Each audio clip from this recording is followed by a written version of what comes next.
C'est bon. Kumba jël nga sama waa jëlal waa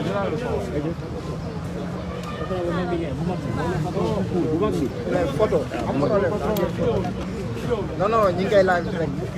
Allez-y, hein. C'est bon. caméraman yi pare ngeen. waaw ñu ngi leen di nuyu yéen ñëpp oui je sais.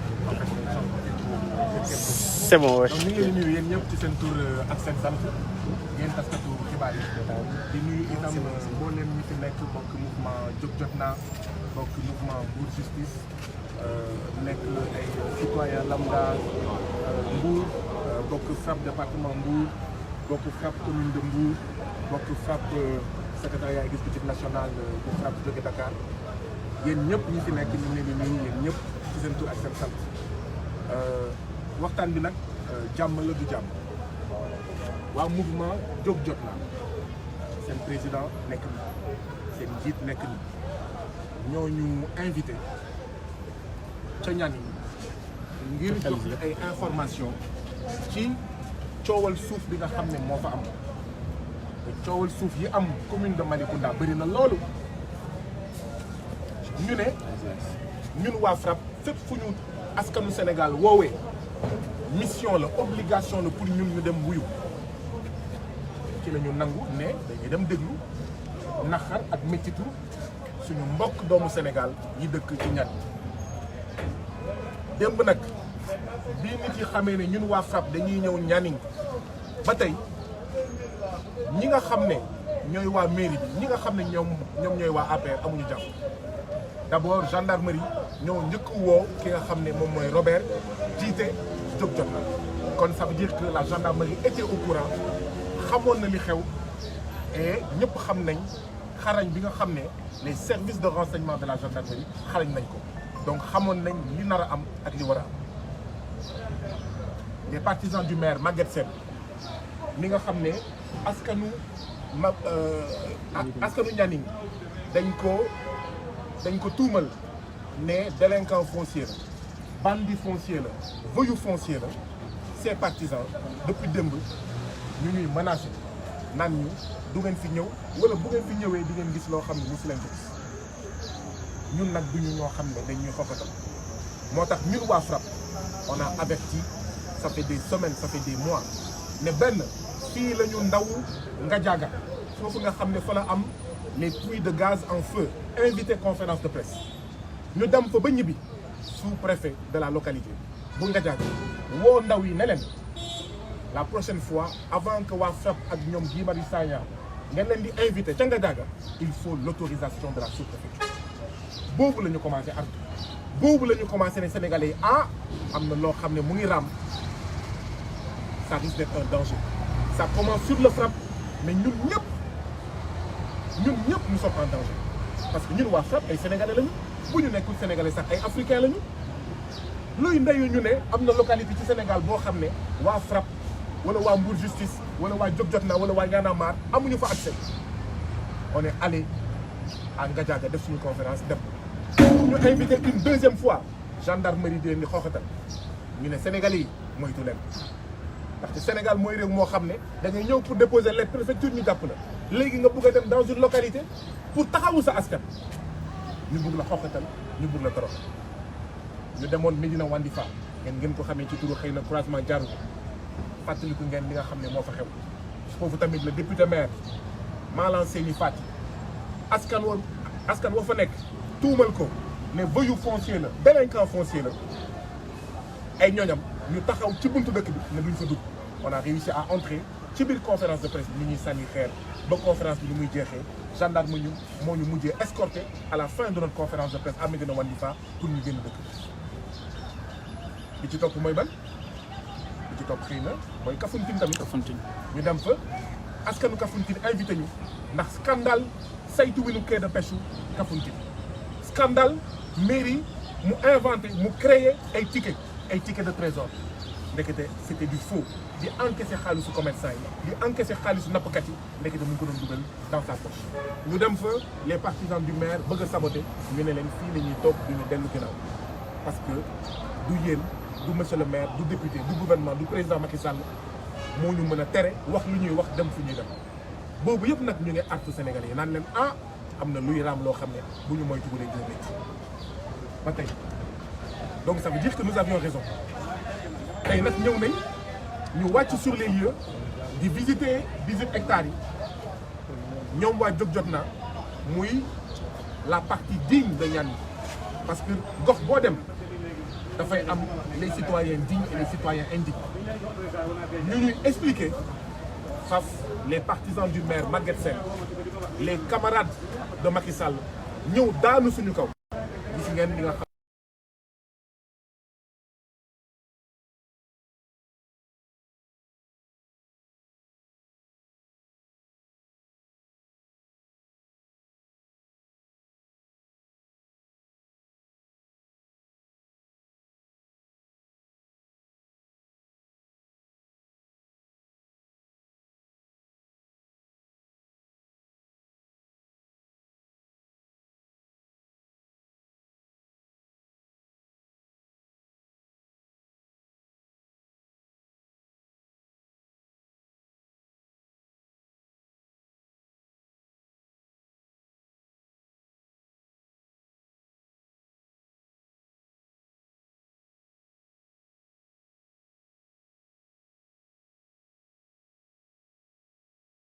Ils ont une surcharge de travail. Ils ont un volume de travail extraordinaire. Ça veut dire que benn gendarme sénégalais mu ngi def liggéeyu ñeenti gendarme ku def loolu xam nga ne mais gendarme du sonal ku def loolu mais xam nga ne yaa ngi défendre askanu Sénégal yëpp. ñun ñooy faral di wax ne au Sénégal il y a un policier pour 5000 habitants les normes c'est un policier pour 1000 habitants ñuy décrire situation boobu donc un policier sénégalais mu ngi def liggéeyu juróomi policier du dëgg du yoon avec des salaires de misère ñu leen di toroxal. waaw te amuñu syndicat mënuñu wax donc mënuñu nangu nag gendarme yi ñu ñuy toroxal ñu toog xam nañ ne sax ne affaire bi sax gendarme yi ñoom ñoo laisser faire ñu nag tiit nañ pour ñoom façon yii expliquer radicalisation bu tax ay nit dem toj police dem toj gendarme nañu xoolaat. Les institutions doivent être des institutions pour tous les citoyens sénégalais et pas des institutions pour la famille Faye Sall, pour l'APR, pour Benno Bokk Yaakaar. Monsieur le maire Maguette Sène, maire de la commune de Malicounda, li mu def depuis démb ba ci agression physique, agression verbale, agression psychologique yi mu def ci suñu kaw dafa am lu muy tekki li muy tekki mooy. Monsieur le maire Maguette Sène de Malicounda moom mooy tamit directeur général bu COUD il a des choses à cacher il a des choses à cacher dafa am lu muy nëbb ça veut dire que ah waa jóg jot na mun na am de lu ñuy wax dëgg la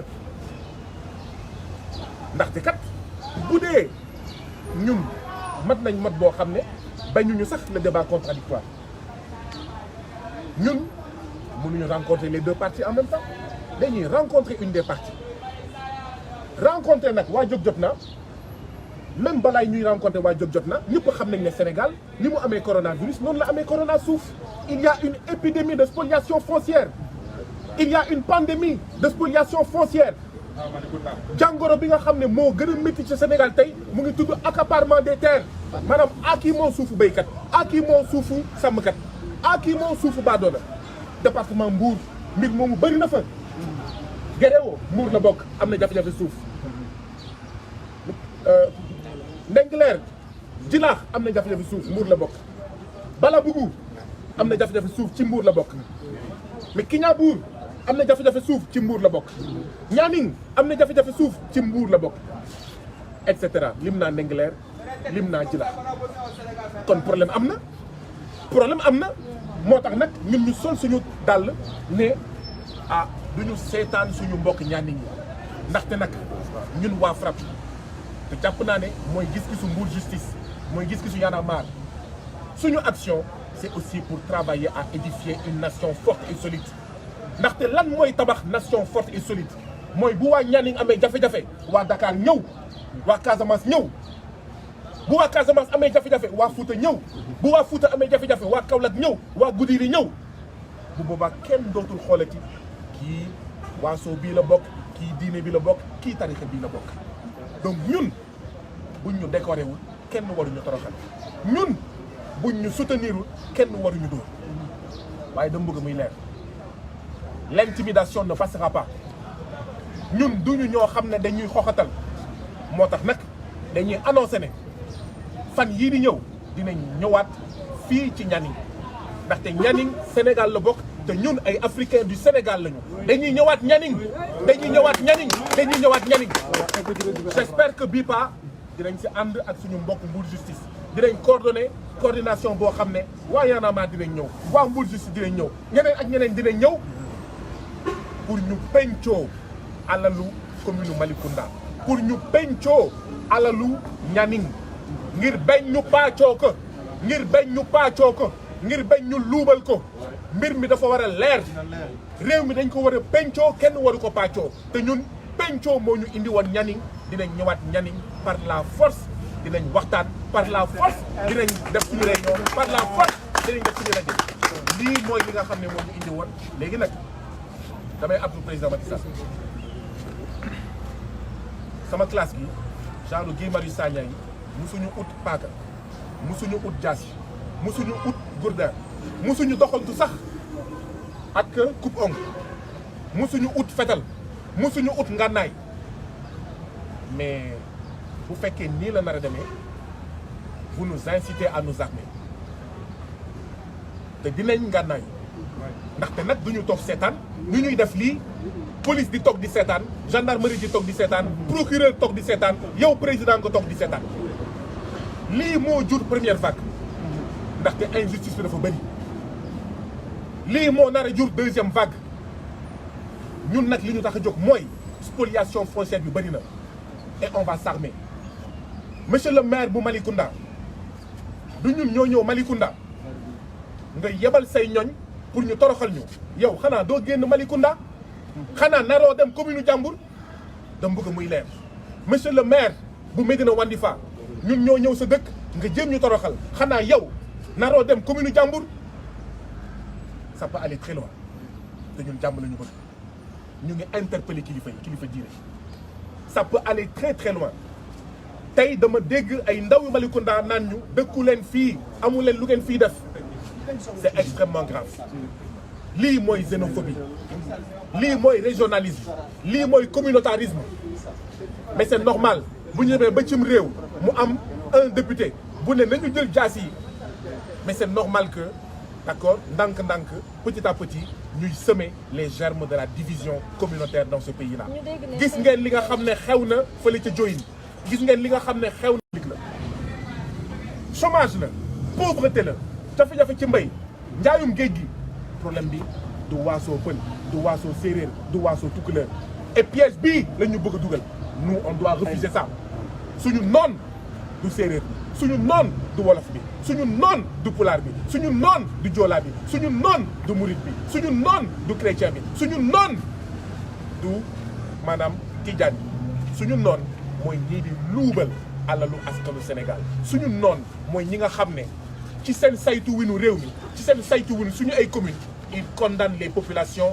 à être les populations d'un des 30 pays les plus pauvres de la planète ñooñu ñooy suñu noonu et donc ñun ak lu ñu munti def ak lu ñu munti dóor bu yóbboon nañ ñu rey nañu éviter de tomber dans le piège de la manipulation des sentiments ethniques religieux et confrériques ak lu ñu munti def soyons assez responsables et ça j'en profite pour lancer un appel pour nous un appel pour ñi nga xam ne am nañ kóolute ci ñun am nañ cofeel ci ñun ak lu ñu munti def liñ ma def ñaaw na liñ ma def métti na li ñu def ñeneen waa jóg jot na ñeneen waa frappe métti na waaye ne cédons pas à la manipulation des sentiments religieux ethniques et confrériques léegi nag on va se défendre président Macky Sall yow laay waxal lii bu continuer yow foo demati ci Sénégal dinañ la tongali lii bu continuer monsieur le président si vous ne mettez pas un terme à cela foo demati ci Sénégal dinañ la tongali parce que nag on n'acceptera pas d'être violenté parce qu'on n'a commis qu'un seul crime, celui de vouloir discuter des affaires de notre cité, celui de vouloir discuter des affaires de notre commune à Malicounda, de notre commune à Niaguis, de notre commune à Dakar, de notre commune à Ranérou-Ferlo, de notre commune à Thiès, de notre commune à Mbour. On n'acceptera pas d'être violenté. Vous l'avez fait une fois, deux fois, trois fois. Nous n'avons pas peur et nous ne reculerons pas. Et nous disons à la gendarmerie de prendre ses responsabilités. Nous disons à l'État du Sénégal de prendre ses responsabilités. Nous allons revenir à Nianing. Nous allons aller au Fouta. J'annonce que nous allons aller au Fouta pour visiter nos compatriotes sénégalais de Fouta qui n'ont pas de quoi boire, qui n'ont pas suffisamment d'infrastructures. Et c'est l'occasion de féliciter la diaspora du Fouta. Si ce n'était pas la diaspora du Fouta, il n'y aurait pas suffisamment d'écoles, il n'y aurait pas suffisamment de cases de santé, de postes de santé, il n'y aurait pas suffisamment de ceci et de cela. Nous irons au Fouta, nous reviendrons à Nianing et nous allons voir. Parce que la leçon à tirer ici, c'est que le président Macky Sall et ses alliés ont peur de la jonction. C'est pourquoi nous devons prendre nos responsabilités. Nous, Mbour Justice, nous, Djokjotna, nous, Frappe, nous, Y'en a marre, nous, Nitu Deug des valeurs, nous, mouvements citoyens et organisations politiques, nous devons faire jonction. Nous devons fédérer les luttes. Nous devons fédérer les luttes parce que seuls nous sommes faibles. Seuls nous sommes vulnérables. Nous devons fédérer les luttes parce que c'est la fédération de ces luttes qui pourra créer un rapport de force qui puisse permettre aux spoliateurs fonciers de reculer. Donc nous allons revenir à Nianing pour poser le débat de la spoliation foncière, pour discuter de savoir les allégations du mouvement Djokjotna sont-elles vraies ou fausses? Et ils vont donner leurs arguments. Nous ne sommes pas opposés même à l'organisation d'un jury citoyen à Malicounda, à l'organisation d'un jury d'honneur à Malicounda, à l'organisation d'un débat public et contradictoire à Malicounda. Parce que justement, nous pensons que également les conseils municipaux, leur rôle, c'est de favoriser le débat. Mais non seulement ils ne favorisent pas le débat, ils ne réunissent pas les conditions de débat. Et quand vous voulez débattre, ils vous en empêchent. Ils vous menacent, ils vous intimident, ils sabotent vos débats. Ça ne passera pas.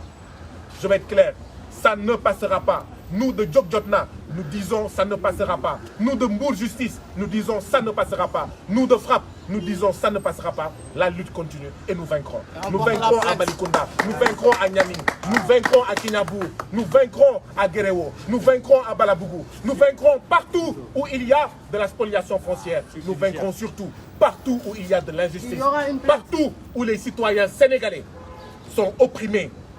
Partout où les citoyens sénégalais ont besoin de Mbour Justice, de Djokjotna, de Y'en a marre, de Frappe, etc. Nous irons partout parce que nous n'accepterons pas que des étrangers dans ce pays-là puissent partir partout au Sénégal et que nous, on nous crée des sens interdits dans notre propre pays. Ce pays-là, c'est notre pays à nous tous. Les gens de l'APR, ils ont des droits comme nous tous. Nous ne sommes pas là pour nier ces droits, mais nous n'accepterons pas que nos droits d'expression, que nos droits de manifestation soient piétinés et sous la complicité de l'État du Sénégal. Le président Macky Sall, il est interpellé. Si cela, ça continue, il aura lui aussi des difficultés à se promener au Sénégal. Parce que nous n'accepterons pas, nous ne céderons pas à la menace et à l'intimidation. Je crois que j'ai essayé de dire un peu en wolof et en français ce pourquoi nous étions là. Peut-être juste ajouter.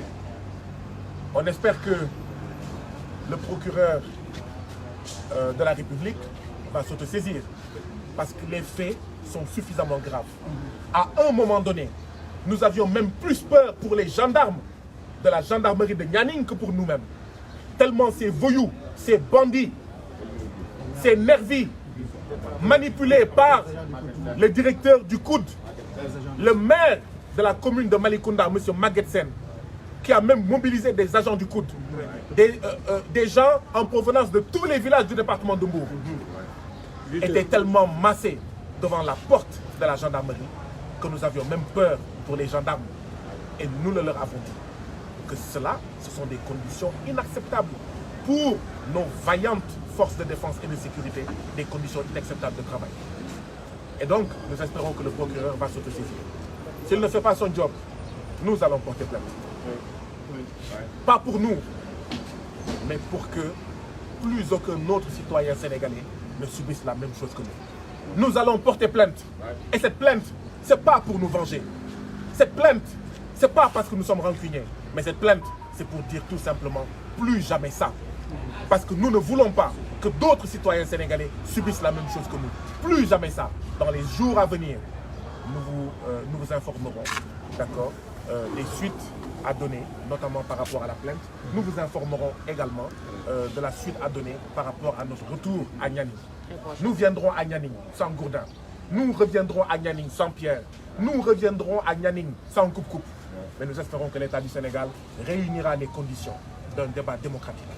Voilà ce qui se passe dans les 500 et quelques collectivités locales du Sénégal. Mais c'est pourquoi le président de la République, chaque année, appelle à un dialogue.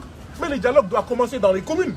Monsieur le Président, vos maires APR, vos maires, Monsieur le Président de la République, voilà ce qu'ils font. Ils sont à votre image. De la même manière que vous, Monsieur le Président de la République, vous avez dit que votre objectif, c'est de réduire l'opposition à sa plus simple expression.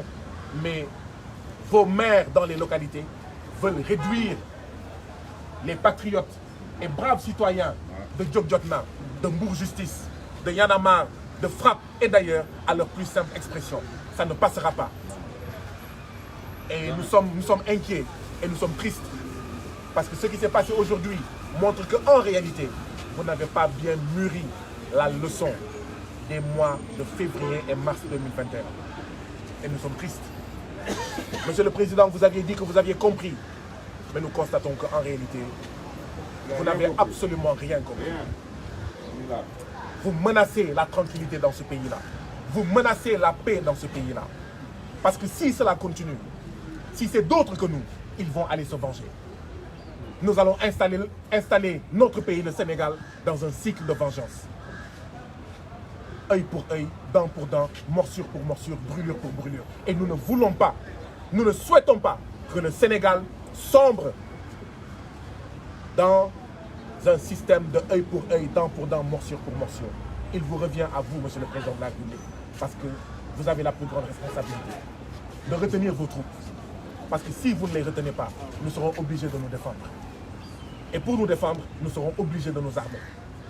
Parce que nous n'accepterons pas que nos membres, nos frères et sœurs de Mbour Justice, de Djokdjotna, de Yanamar, de Frappe et d'ailleurs soient violentés parce que tout simplement, ils se battent pour un autre Sénégal dans une autre Afrique. Je vous remercie. Merci. Merci.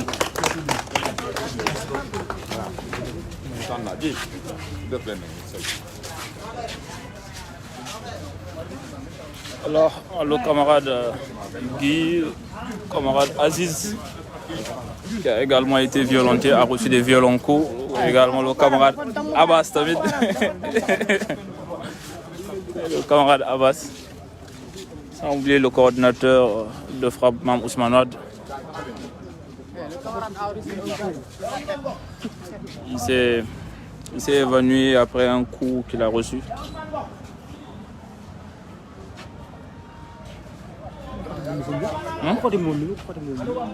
Gars yi ñoo ko woote.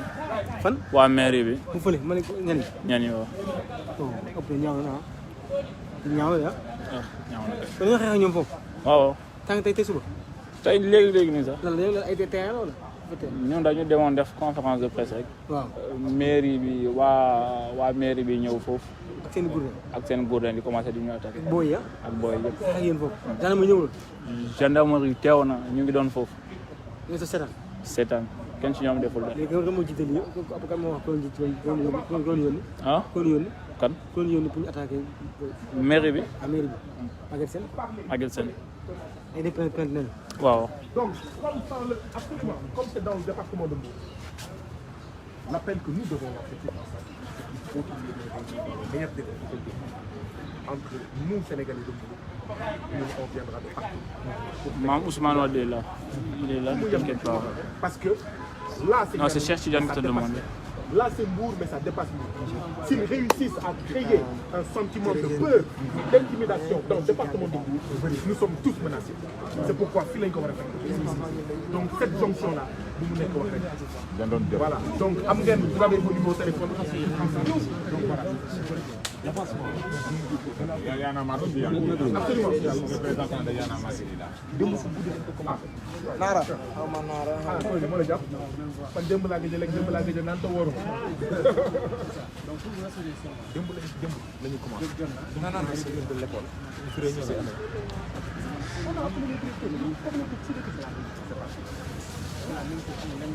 La plupart des choses maintenant c'est travailleurs du couple ñenn nga am mais ñoom dañuy dem dañ leen demal ñoom dañuy ñëw. Tout à fait, on collabore. Maintenant ce qui se passe aujourd'hui dans ce pays là c'est que niveau d'intimidation bi dafa mujjee élevé. Parce que ñun récemment dañ tëj nit ñi parce que simplement suñu place privée bi dañ koo jaay. ñu tëj ko. tëddiwul demul fenn di ñu romb sax oto di ñu wan ni que topp ngeen ma 2 ans. tëj nañ ma alors que ne maa ngi dox daan nañ ko ba jóg di ko wax. 3 mois ferme la am. Donc c'est comme ça que ça se passe. Maintenant nag ñu suñu kanam yi war ñoo wane sax wane kanamu tàpp. Tout à fait. L'intimidation ne passe pas. Man bu ma ñëwee bu ma gisee lu xaw dama sama xol bi dafa jaama man dan fan laa nekkoon ba c'est-à-dire que yàlla xam naa mooy def sa parfois xeex yi doo ko fekkee. Mais c'est am na ñoo xam ne bu inacceptable. ñu fekkee woon lii tey bakkan dina la. C'est inacceptable. C'est-à-dire que Mbour xaw ma rek mais Mbour fii nii le maire sañul ñun ñu organiser une rencontre mu woo ay nit parce que dañuy rayante boobaa. Tout à fait. C'est dans un lieu privé déjà. Laajul autorisation laajul dara juste un accord avec le propriétaire. du la neex nga def ko soo neexee musique ba soo neexee fecc ba soo neexee defal lu la neex. Pourquoi léegi ñu ne waxtaan sax du ngeen ko fa def. xam nga tax Vous êtes là dañuy waxtaan nag ñun ñëpp. lu ma ci mën a dolli rek bii d'abord remercier la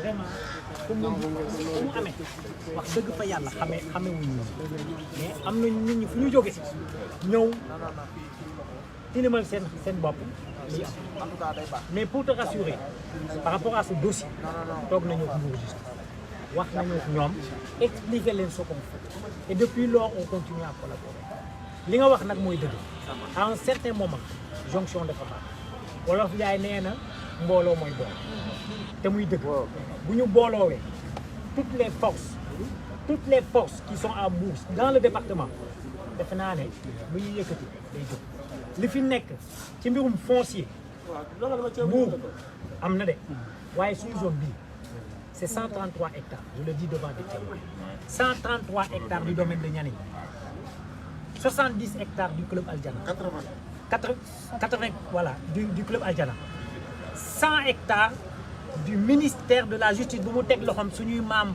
man fa laa jàngee béy 100 hectares boo xamante ne jël nañ ko kenn mënatuma béy ak leneen ak leneen mënuma toog 145 hectares yi nga xamante ne c'est le seul morceau qui nous reste sur le littoral 145 hectares ba nga xamante ne Carrière. ci carrière la ñoo ngi koy waaj a def cette zone là bii ce qui se passe ici c'est qu'ils sont en train de mettre en place une zone balnéaire qui s'appelle Pointe Sarène day xëcc tey les convoitises la ci jëm ci foncier et sans vergogne les autorités locales collaborent depuis le début fu ñu dem pour le procédé est simple te dañ koy wax ñu jeex le procédé est simple fu ñu dem pour def découpage pour def morcellement c'est d'abord les grandes pontes ñoom la ñuy njëkk a sédd les grandes pontes ñoom la ñuy njëkk a sédd je le dirai même devant la caméra ñoom la ñuy njëkk a sédd lii door a ñëw suñuy maam suñuy pap tey lii di am tey dañoo fier am na ci ñu ma woo ne ma lii bu ñu ko defoon suñu 100 hectares du dem suñu yeneen hectares yi nga xamante ne teg nañ seen loxo nii du dem on a des informations sur ce 18 hectares là ce qu'on voulait dafa yomb on voulait avoir des informations kan nga ko jaay je le dis devant témoin parce que mbir mi lan la woon def nga convention 4 ans waa ji deful foofu dara amul brique bu mu fa teg la loi a dit que 2 ans bu ñu la ko joxee defoo fa dara désaffectation day am affecté nañ ko waa ji defoo fa dara le promoteur a fait la case prison belge bi il a fait la case prison xaru na fi am nay problème ak gars yi daw na dem na du kooku mooy ñëw investir. Le premier, c'était Philippe. Donc, c'était Philippe nous, ce qu'on veut, Bokum. c'est récupérer ces 18 hectares-là, wut un vrai partenaire. Parce que cette zone, c'était une zone de plein emploi. Il y avait 2 hôtels. Le domaine de Nianing, le club Aljana. Si tu ne travailles pas dans l'hôtel, tu avais une activité connexe à l'hôtel. Tu as sa auto de yobu, tu as sa ben cabano di jaay ay art. Tout le monde travaillait dans cette zone. Bo demul geej, yang fofu. Il y avait le plein emploi. Xalé yi ñew tay, ñu ci gëna bari. Politique mo leen ci duggal. Le gain facile mo leen ci duggal. Mais bu ñëk Nianing xamul won politique, c'est d'autres personnes qui le faisaient. Mais la zone est tellement appauvrie au jour d'aujourd'hui. Tellement appauvrie. Et ils l'ont appauvrie exprès pour mettre en place un bétail électoral. Suñu yaay ñu leen di solidifier lu ne la ñuy def pour faire un bétail électoral. Ñun loolu bëgg looloo tax ñu ne 18 hectares yi nañ ko jël ñu ut partenaire def un bon hôtel. li ñu commencé liggéeyaat ñu jàppale ñu baarataal bi nga xamante ne tey. ci ndogu la ñu nekk. kaw xa dafa jar na ko non jar na ko. dem yoonam mu xam ne hôtel la jëndul suuf.